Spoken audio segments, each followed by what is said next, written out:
commenté bala ñoo dugg ci waxtaan bi sax sànq fi ma jeexalee rek laa bëgg ñu commencé fa muy li nga xam ne mooy kaddu yu ñaaw yi nga xam ne fi mu toll nii ñi ngi commencé di ko nemmeeku wala boog di ko dina gën a nemmeekuwaat sur la place publique. gis nañ fi actuellement sax ki nga xam ne mooy Assane Diouf dañ ko yóbbu li nga xam ne mooy mandat dépôt mais malheureusement pour lui moom gars yi dañ leen daan yóbbu flagrant délit mais moom instruction lañ ko yóbbu rek pour enquête ci li nga xam ne mooy dossier boobu. ku ci mel ni tamit activiste bii di ki nga xam ne mooy Ardo ñi ngi dégg ay waxam ak ay convocation gars yi nee nañu dafa daw ba tey war na dem wuyu ji li nga xam ne mooy wax ju ñaaw ji ñuy nemmeekuwaat sur la place publique ban jàngat nga ciy def. kooku du activiste c'est un insulteur public. man xaw ma ko woon waaye comme dañ koy tudd sur lu bari ma laajte lu def gëstu. ce matin nag quand j'ai vu la compilation des insultes maanaam bu ñu boo dajalee li mu bind ci réseaux sociaux yi. ci saaga ndey. jëmale ko ci ki nga xam ne moo di premier Ousmane Sonko. laa ne nag kii ndekete kii ku xamante la. Ardo moom dañ ko war a yóbbu Ardo. Ardo dañ ko war a yóbbu Ardo. waaw punchline nga def foofu. waaw Ardo dañ ko war a yóbbu Ardo. dañ ko war a yóbbu Ardo sur le plan judiciaire. voilà maanaam fu ma ko waxee mooy yoon dafa war a jël kiiwam parce que li mu wax dafa garaaw. c'est très mais c'est une gravité extrême. léegi dañoo bëgg a banaliser saaga nit ku nekk saaga ndey. ku la neex nga bind ko noonu de manière aussi flagrante man bi ma gisee.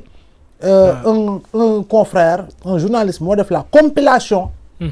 li mu bind saaga ko ci ay ndey ci ay weer yi ginnaaw yi semaines yi ci ginnaaw. mais j'ai dit ce gosse là xaw ma ko woon mais ndekete yow. ça c'est de l'indiscipline caractérisée ah.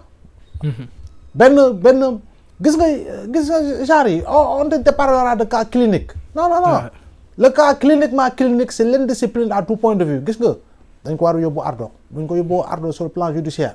dina xam boppam. parce que jàpp naa ni ay xawma ne dëgg naa mu naan day wut ay asile. lan lay teg sur la table. loo xam ne menace la buy peser sur sa tête alors que c'est lui qui a créé toutes les conditions pour véritablement nekk ci situation bi dafa ne gis nga yonent bi alayhi salaam moo ñu ko jàngal ki gën a yées nit ñi ku gën a bon seen nit ñi. bokk na ci ki nga xam ne mooy saaga way juram. ñoo ko la kan mooy saaga way juram. mu ne képp ku saaga way juru jàmbur ba kooku delloo la ko rek jàppal ni si nit yu gën a bon nga bokk. kon bokk je dis encore une fois baax ku baax. ku yiw ku bëgg lu baax ku bëgg a jëm fu baax. ku bëgg tracer lu baax. ku bëgg am mbokk war a am soxna bu dee amoo goo soxna war a am soxna bu dee am nga soxna ak say njaboot war nga xoolaat sa bopp. ça c'est de l'indiscipline à tout point de vue c'est-à-dire que am na yoo xam ne sax jarul raayal. gis nga saagakat. waxoon naa la ko fii la dernière fois. quel que soit boor boo bokk ak foo mënti far.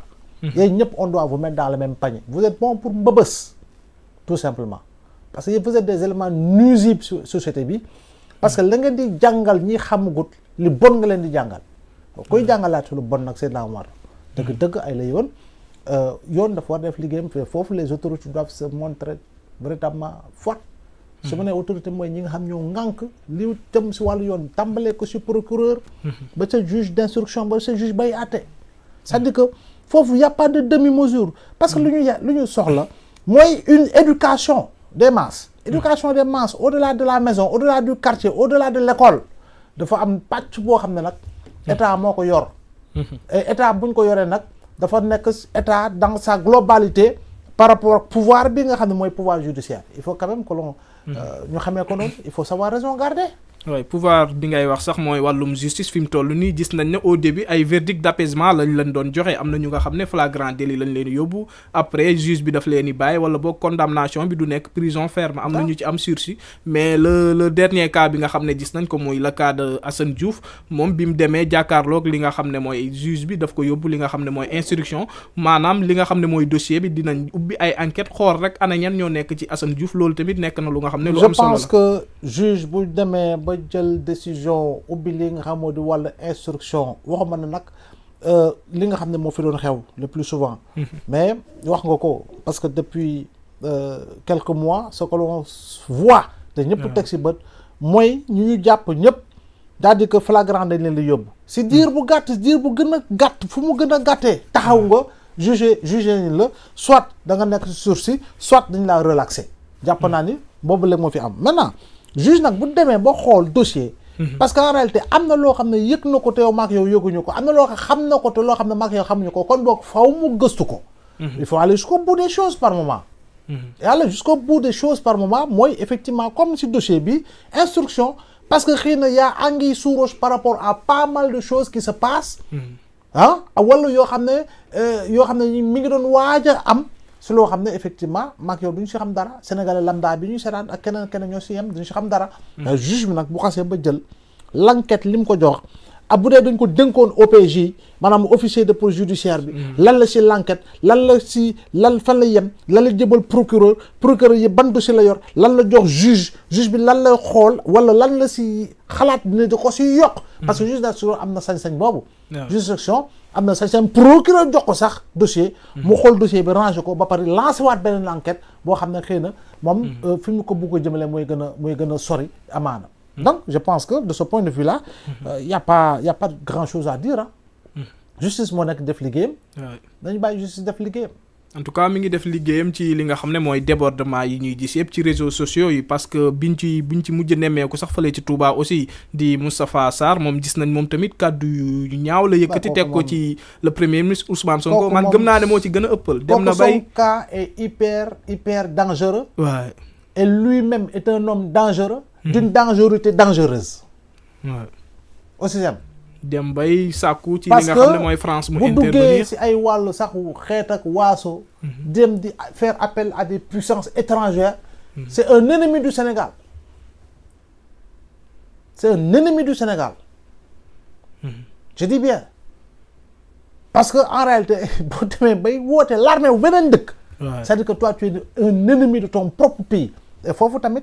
C'est-à-dire encore une fois il faut que yoon def liggéeyam ba mu mat sëkk nag ba mu mat sëkk parce que am na si yoo xam ne yàgg nañ ko fi doon dégg di ko joytu si wàllu xeet si wàllu waasoo absolument te am na ñu bari ñu fi nekkoon ñoo xam ne dañ ko doon incarné di ko wane di ko fësal waaye yoon mënu loon dal seen kaw j'ai toujours dit que jamais au Sénégal une élection présidentielle n'a été aussi régionaliste aussi communautariste, aussi religieuse, aussi confrérique que la présidentielle de 2019.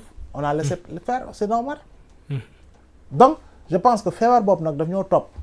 moo tax gis nga ñi nekk fii ñi fi doon def vidéo ñaata nit ñu fi doon def vidéo di saaga ay nit ñi ci seen làkk di nangam. parce que dama foofu faroon. tey dama ne képp ku dugg ci wàllu woowu nga bokkal Pastef ak feneen fu mu munti doon.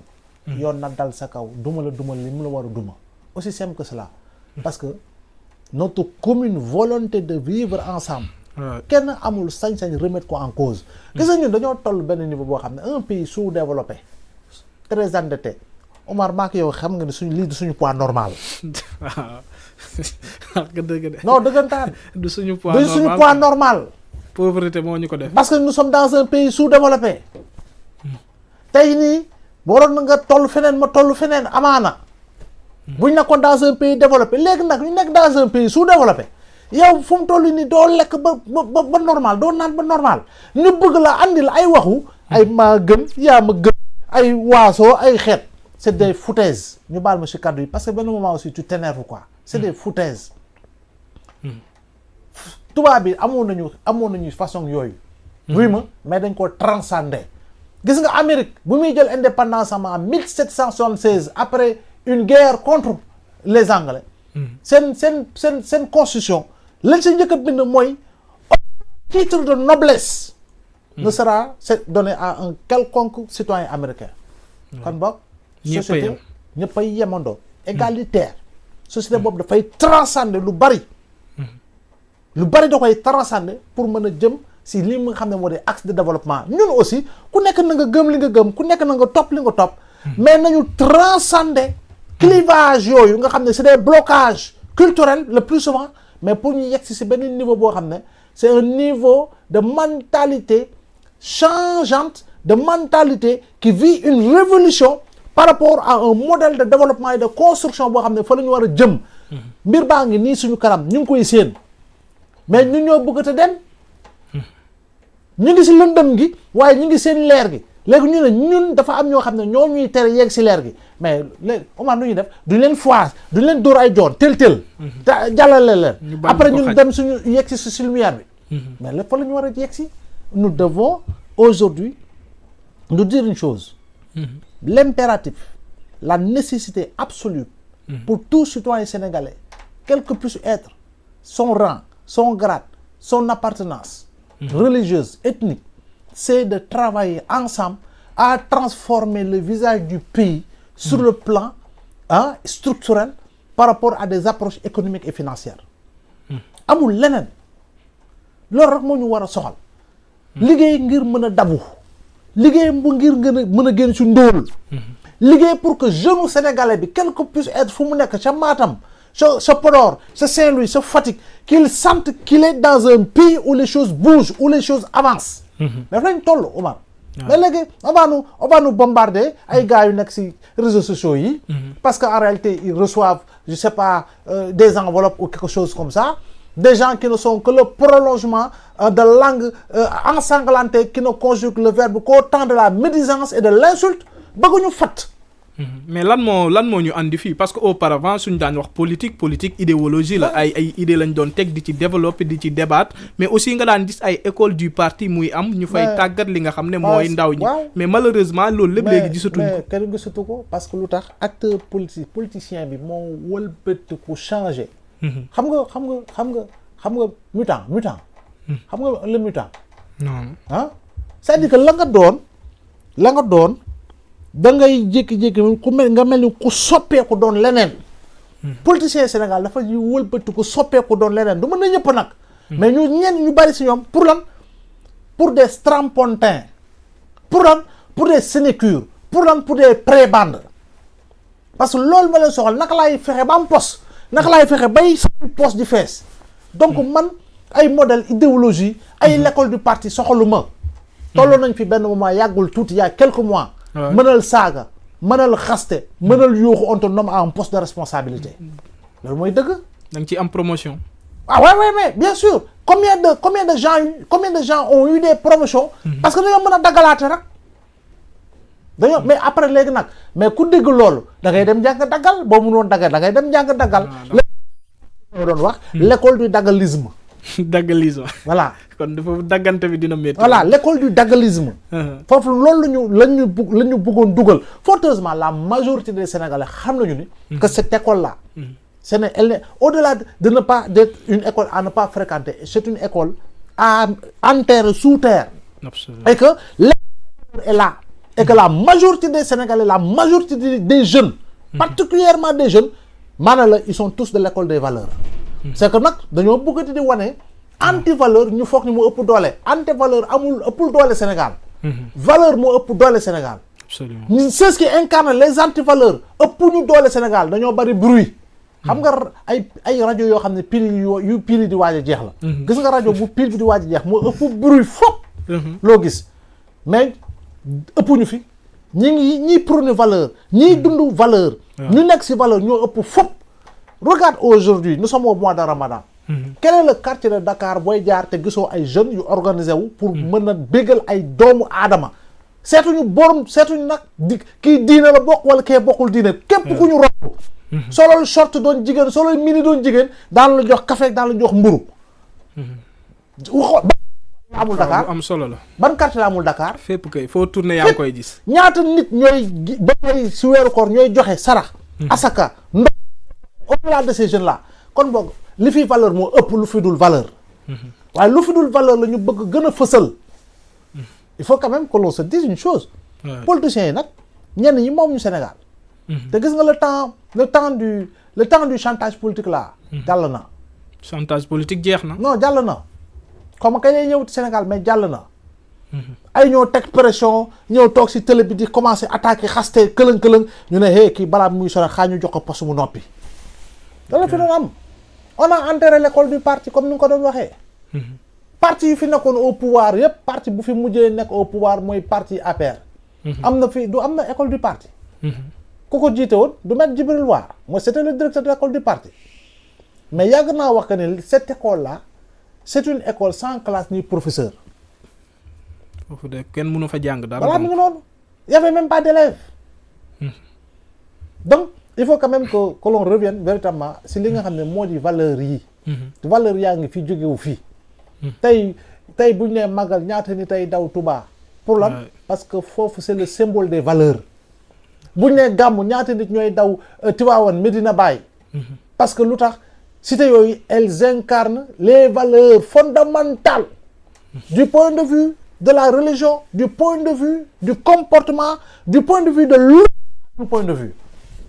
léegi nag ñu bëgg ñu gëm loolu leneen ñu ngi wax ñu xaw ma ay booy ardo yooyu ñu bëgg tànkal nit ñi dañoo mën a tànkal kenn mën ñu tànkal kenn kilifa yaa ñuy déglu sëriñ si ñu la fu ñu gën a kawee nga foog ni dañuy toog duñu seetaan télé imaam yi nga xam ne àjjuma ju ne ñooy wax ak jullit yi julli it bu nekk ñoo koy jiite di wax ak nii nga foog ni gars yi xamuñu lu xew mais détrompons-nous lu tax kon imaam bi fu muy defee sermon du vendredi sermon du vendredi xanaa du actualité comme ñu ngay développer actualité ñoo la gën a informé wu fuuf imaam yi xam nañu parce que xam nañ lépp kenn mënatu leen nax dem si sëriñ bi sëgg naan ko co loolu dafa xewi de am na ñu ko commencé de fi mu toll de dañuy sonal seen bopp am na ñu commencé dem ci sëriñ si de di xool ay médiation dañuy sonal seen bopp encore une fois il faut que ñu nekk di si raay bi parce que Sénégal bi dafa sonn Sénégal bi tal na leen Sénégal ko génn si jafe-jafe la topp suscitons l'espoir